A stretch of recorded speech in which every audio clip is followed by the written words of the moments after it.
साथ बदलते भारत की शान।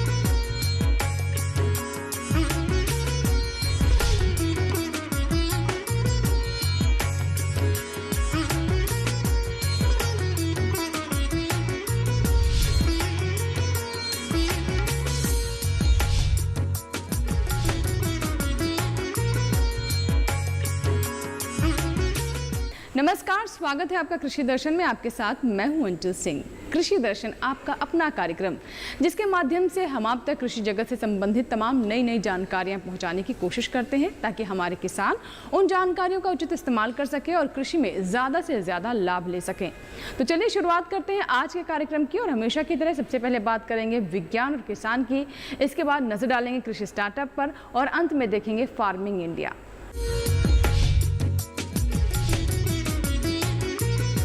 सबसे पहले बात करते हैं विज्ञान और किसान की। किसानों की आय में वृद्धि हो और उन्हें ज़्यादा से ज़्यादा लाभ हो, इसके लिए सरकार की तरफ से कई महत्वपूर्ण कदम उठाए जा रहे हैं। हाल ही में केंद्रीय मंत्री कैलाश चौधरी की तरफ से एक वीडियो कॉन्फ्रेंसिंग की गई, जिसमें उड़ीसा के जनप्रतिनिधियों और कृषि अधिकारियों ने हिस्सा लिया। इस कॉन्फ्रेंसिंग के जरिए एफपीओ पर चर्चा की गई। जी हां, सरकार का लक्ष्य है कि 10,000 एफपीओ देश में खोले जाएं, ताकि किसानों को और बेहतर विकल्प मिले और उनकी आय में वृद्धि हो। आइए देखते हैं इससे जुड़े हमारी रिपोर्ट। केंद्रीय कृषि एवं किसान कल्याण राज्य मंत्री कैलाश चौधरी ने मंगलवार को उड़ीसा प्रदेश के जनप्रतिनिधियों एवं कृषि अधिकारियों से किसान उत्पादक संगठन यानी एफपीओ के संदर्भ में वीडियो कॉन्फ्रेंसिंग के माध्यम से संवाद किया। इस डिजिटल वार्ता में केंद्रीय मंत्री कैलाश चौधरी ने कहा कि मोदी सरकार का फोकस किसानों पर है। उनकी आमदनी बढ़ाने के लिए देश में 10,000 एफपीओ खोले जा रहे हैं। ये एफपीओ किसानों को आत्मनिर्भर एवं समृद्ध बनाने की दिशा में महत्वपूर्ण साबित होंगे।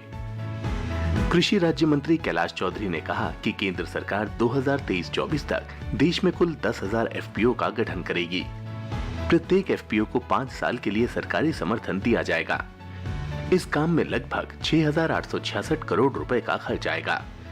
केंद्रीय मंत्री चौधरी ने कहा कि इस योजना में छोटे और सीमांत किसानों को वरीयता मिलेगी, जिससे उनकी खेती में सुधार के साथ उनकी आर्थिक स्थिति भी बेहतर होगी।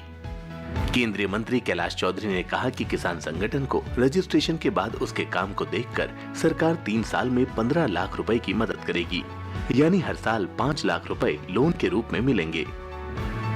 इसमें मैदानी क्षेत्र के किसानों की संख्या 300 और पहाड़ी क्षेत्रों के लिए 100 किसान होंगे। नाबार्ड किसानों की फसल के हिसाब से उसे क्वालिटी रेटिंग देगी। इससे किसान के बाजार में अपनी साख बनेगी और किसान अपनी फसल देश भर में कहीं भी बेच पाएंगे। साल के अंत तक 2.5 करोड़ किसानों को दिए जाएंगे किसान क्रेडिट कार्ड। कृषि राज्य मंत्री कैलाश चौधरी ने कहा कि 10,000 एफपीओ के साथ ही केंद्र सरकार ने इस साल के अंत तक 2.5 करोड़ किसानों को किसान क्रेडिट कार्ड देने के लिए एक विशेष अभियान शुरू किया है। फरवरी में इस अभियान की शुरुआत के बाद से लगभग 95 लाख आवेदन मिले हैं, जिनमें से 75 लाख पास कर दिए गए हैं। मौजूदा समय में लगभग 6 करोड़ 67 लाख सक्रिय केसीसी खाते हैं।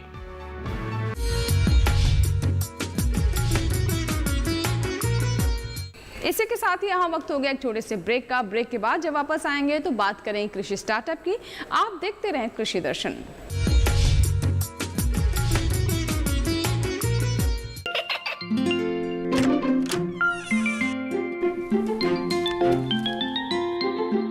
ये क्या हो रहा है?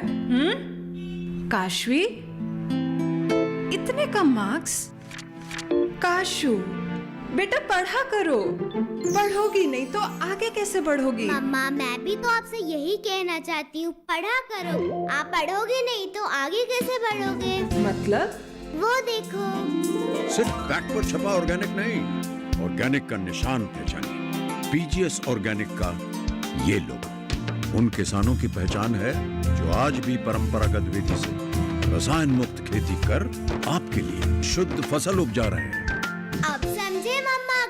प्योर ऑर्गेनिक फूड नहीं खाऊंगी तो अच्छे मार्क्स कहाँ से लाऊंगी? अच्छा बच्चों, जैविक खेती की इस मुहिम को आगे बढ़ाइए, शुद्ध ऑर्गेनिक अपनाइए।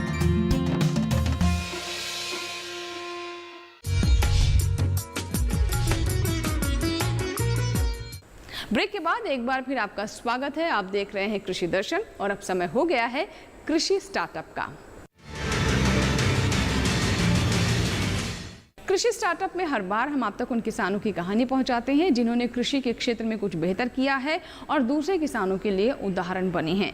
ये वो किसान हैं जिन्होंने अपनी लगन, अपनी मेहनत और इच्छा शक्ति से अपनी मंजिल को हासिल किया है। आइए देखते हैं कृषि स्टार्टअप में आज ऐसे ही किसान की कहानी।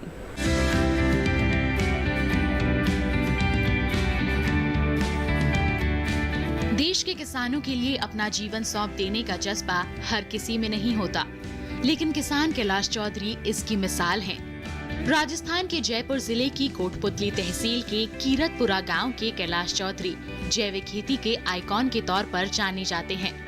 न सिर्फ लोग बल्कि देश की बड़ी कृषि संस्थाएं कैलाश चौधरी को रूरल मार्केटिंग गुरु के नाम से बुलाती हैं। अपने बड़े से खेत और इस छोटी सी प्रोसेसिंग प्लांट से कामयाबी की बड़ी कहानी लिखी है कैलाश चौधरी ने। अपनी पूरी तहसील में जैविक खेती के अगुवा के तौर पर जाने जाते हैं कैलाश चौधरी।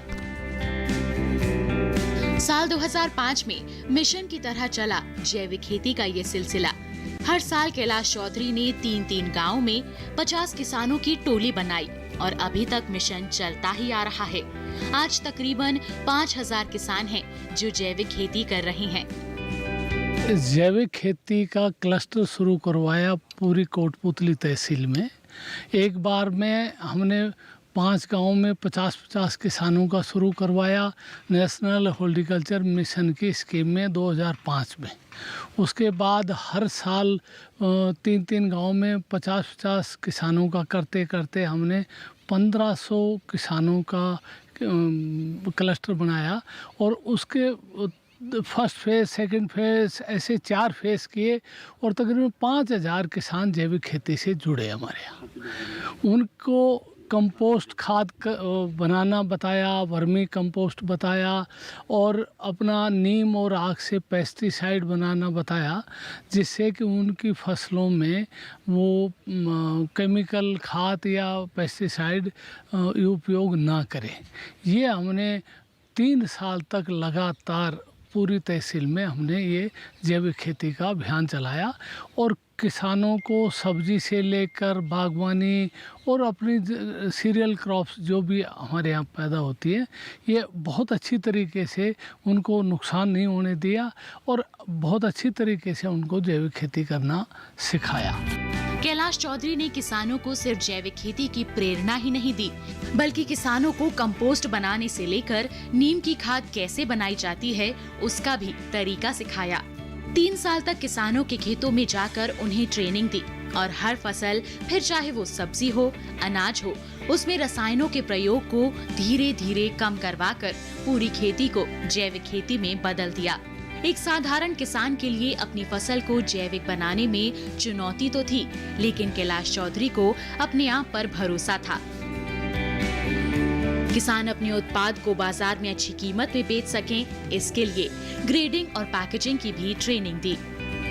जैविक खेती के उपरांत हमने उनको ग्रेडिंग, पैकिंग और मार्केटिंग सिखाई। हमारे यहाँ 2 बड़े शहर हैं, गुड़गांव है, जयपुर है। तो हमने उन किसानों को समझाया कि भाई आप अपनी फसल का, सब्जी का जो भी आप पैदा करते हैं उसकी ग्रेडिंग करिए, छोटी पैकिंग करिए और आप अपना जैविक का उस पर लिखिए कि भाई ये हमने जैविक तरीके से पैदा किया है और उसका सर्टिफिकेट का नंबर डालिए, उसकी सारी चीज़ें उनको धीरे धीरे ट्रेंड किया। 3 साल बाद में वो आज अपना पड़ोस में अलवर है, जयपुर है, अपना गुड़गांव है, दिल्ली है, वहाँ कम से कम 30 से 35 ऐसे गाँव में सेंटर हो गए। किसान कैलाश चौधरी की मेहनत ने इलाके के तमाम किसानों के लिए समृद्धि के द्वार खोल दिए। आज यहाँ के किसान अलवर, जयपुर, गुड़गांव और यहाँ तक कि दिल्ली में अपने खेतों की जैविक फसल लेकर आते हैं और मोटा मुनाफा कमाते हैं। न सिर्फ फसल से फायदा हो रहा है, बल्कि उन किसानों ने इलाके में बेरोजगारी की समस्या को भी काफी हद तक कम कर दिया है। जो मार्केटिंग करके अपनी उपज का ज़्यादा मूल्य ले रहे हैं, उनको उनकी आमदनी करीब करीब पहले से दुगनी हो गई है। उनके हर घर में एक एक दो दो तीन तीन खुद के बच्चों को रोज़गार मिल गया है, प्लस जो आसपास की महिलाएं हैं, विधवा हैं, बेरोजगार हैं, उनको काम मिल गया। किसान कैलाश चौधरी दरअसल नेशनल हॉर्टिकल्चर मिशन की स्टेट कमेटी के सदस्य रहे। इसी वजह से कैलाश चौधरी ने पूरे प्रदेश में इसे एक अभियान की तरह चलाया। शुरुआत 16 जिलों से हुई, फिर जिलों की संख्या बढ़कर 25 हुई और धीरे धीरे पूरे राजस्थान में जैविक खेती के इस मिशन ने रफ्तार पकड़ ली। मैं 2004-05 से नेशनल हॉर्टिकल्चर मिशन में स्टेट कमेटी में सदस्य रहा और हमने जैविक खेती बढ़ाने का पूरे प्रदेश में अभियान चलाया। और उस अभियान में हमने शुरुआत में 16 ज़िले थे, फिर 25 ज़िले हुए, फिर धीरे धीरे पूरा राजस्थान हो गया। उनमें हम हर ज़िले में 4-4 क्लस्टर सेलेक्ट करते थे, जिसमें 200 हेक्टेयर का एक ज़िले में एक बार में होता था। राजस्थान का आज हमारा खाद्यान्न, फल, सब्जियां, मसाले पूरी दुनिया में एक्सपोर्ट हो रहे हैं। साल 2004 में कैलाश चौधरी ने महिलाओं की समिति बनाई, जिसमें आज तकरीबन 45 महिलाएं सदस्य हैं। खूबसूरती इस बात की है कि जैविक कृषि महिला सहकारी समिति से जुड़ी हुई तमाम महिलाएं अपने खेतों में जो जैविक फसल उगाती हैं, उसे सीधे इस प्रोसेसिंग प्लांट में लाती हैं और फिर यहाँ से ग्रेडिंग और पैकेजिंग होकर वो देश के दूसरे शहरों के बाजार तक पहुँच जाती है। इसमें इस गूदे को इस पैकेट में भरते हैं और फिर ये हाइड्रोलिक से दबाते हैं तो इधर से जूस आ जाता है और उस जूस को हम फिल्टर करके हल्का गर्म करके उसका पीएच वगैरह मेंटेन करके और उसको एयर टाइट ड्रम में स्टोर करते हैं। कैलाश चौधरी का मानना है कि सफलता का कोई शॉर्टकट नहीं है, मेहनत तो करनी होगी, लेकिन मेहनत सही दिशा में हो तो फिर सफलता ज्यादा दिनों तक इंतजार नहीं करवाती। देश के किसानों और युवाओं को कैलाश चौधरी यही संदेश देते हैं कि कड़ी मेहनत और लगन के साथ पूरी तत्परता से अगर किसी भी मिशन में जुटा जाए तो कामयाबी कदम चूमती ही है। कैलाश चौधरी चाहते हैं कि देश का हर किसान अपने पैरों पर मजबूती से खड़ा हो। उनकी यही सोच उन्हें दूसरों से अलग करती है और एक महानायक बनाती है। जैविक खेती के लिए कैलाश चौधरी ने जिस अभियान को छेड़ा और सफलता के साथ एक मुकाम तक पहुंचाया, उससे कैलाश चौधरी जैविक खेती में एक आइकॉन के तौर पर जाने और पहचाने जाते हैं।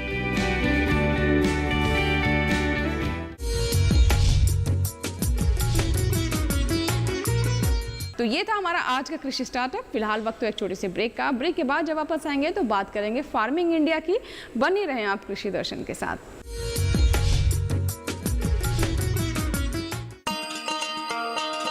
किसान भाइयों गांठ बांध लो, गांठ बांध लो, बात बहुत है काम की, समृद्धि के पैगाम की। मिट्टी के मिजाज को समझो, मिट्टी के हर राज को समझो, मिट्टी की तुम जांच कराओ, मुफ्त सॉइल हेल्थ कार्ड ले जाओ। कभी मुनासिब बीज लगाओ, सही किस्म की खाद ले आओ, जितनी जरूरी उतनी डालो, सही मात्रा खुद पहचानो, इसको अपना मंत्र बना लो, मिट्टी की सेहत तो जानो। बात बहुत है काम की, कम लागत अधिक वरदान की। किसान भाइयों गांठ बांध लो, आज ही मिट्टी की जांच कराएं, राज्य सरकार के कृषि अधिकारी से संपर्क करें और मुफ्त में सॉइल हेल्थ कार्ड पाएं। कृषि और किसान कल्याण मंत्रालय द्वारा किसान हित में जारी। सूखा हो या बेमौसम की बरखा हो, कीड़ा लगे खेत में या दुविधा हो, बहुत ही कम प्रीमियम पे पूरी हो भरपाई, फसल बीमित रहे कटाई के बाद भी भाई। हाँ, ऋणी या अऋणी अब हर किसान लाभ उठाए, एक मौसम एक दर है, सब किसान बीमा कराए। प्रधान किसान मुस्काए। कृषि और किसान कल्याण मंत्रालय द्वारा किसान हित में जारी। ब्रेक के बाद एक बार फिर आपका स्वागत है। आप देख रहे हैं कृषि दर्शन और अब समय हो गया है फार्मिंग इंडिया का। फार्मिंग इंडिया में हर बार हम आप तक खेती किसानी और पशुपालन से संबंधित नई नई जानकारियां पहुंचाते हैं ताकि आप बेहतर लाभ ले सकें। आज फार्मिंग इंडिया में क्या विशेष है, आइए डालते नजर। आजकल के समय में फूलों की खेती उद्योग का रूप ले चुकी है, कई देशों की आय का स्रोत बन चुकी है। भारत की जलवायु फूलों की खेती के लिए उत्तम है। यही कारण है कि कई किसान फूलों की खेती में रुचि लेने लगे हैं, जिस कारण हमारे देश में फूलों की खेती का क्षेत्रफल बढ़ता जा रहा है। देश विदेश के बाजार में कर्तित फूलों की मांग कई अधिक है। एंथूरियम अपने लुभावने आकार, विभिन्न प्रकार के रंग, ज्यादा समय तक तरोताजा रहने व आकर्षक बनावट के गुणों के कारण कर्तित फूलों की श्रेणी में आता है। बढ़ती मांग के चलते एंथूरियम को गमले में उगाया जा रहा है। एंथूरियम को संरक्षित खेती द्वारा पॉली हाउस में साल भर उगाया जा सकता है। एंथूरियम की खेती किसानों के लिए मुनाफा कमाने का अच्छा जरिया है। अपनी सुंदरता के कारण एंथूरियम फूल व्यापार में एक महत्वपूर्ण स्थान रखता है। इसे इसके आकर्षक फूल और पत्तों के लिए उगाया जाता है। एंथूरियम की खेती आंध्र प्रदेश, केरल, पश्चिम बंगाल और महाराष्ट्र में की जाती है। इसकी बढ़ती हुई मांग और संरक्षित कृषि के चलन से ये अनुमान लगाया जा सकता है कि गमलों में एंथूरियम की व्यावसायिक कृषि बड़े पैमाने पर भारत के अन्य राज्यों में शुरू की जाएगी। पौध की तैयारी। भारत में एंथूरियम की पौध बीज से उगाना संभव नहीं है, इसलिए एंथूरियम की पौध को प्रयोगशाला में उत्तक संवर्धन तकनीक से तैयार किया जाता है। इस तकनीक में विदेश से लाई गई मूल पौध या मदर प्लांट को संवर्धित किया जाता है। मूल पौध के उत्तक से पौध प्राप्त करने की प्रक्रिया प्रारंभ की जाती है। प्रयोगशाला में इस तकनीक के द्वारा एंथूरियम की स्वस्थ पौध तैयार कर ली जाती है। एंथूरियम की सफल खेती करने के लिए आपके इलाके का तापमान 15 डिग्री से 20 डिग्री के बीच होना अनुकूल है। इसके साथ ही एंथूरियम का विकास पूर्ण रूप से प्रकाश संश्लेषण क्रिया के ऊपर भी निर्भर करता है। यही कारण है कि एंथूरियम की व्यावसायिक खेती आधुनिक उपकरणों वाले पॉली हाउस में की जाती है। लेकिन एंथूरियम की खेती के लिए पॉली हाउस का चुनाव अपने नजदीकी कृषि विज्ञान केंद्र के सुझाव से ही करें। पौध तैयार करने के बाद बारी आती है पौध रोपण की। रोपण के लिए मीडिया तैयार किया जाता है।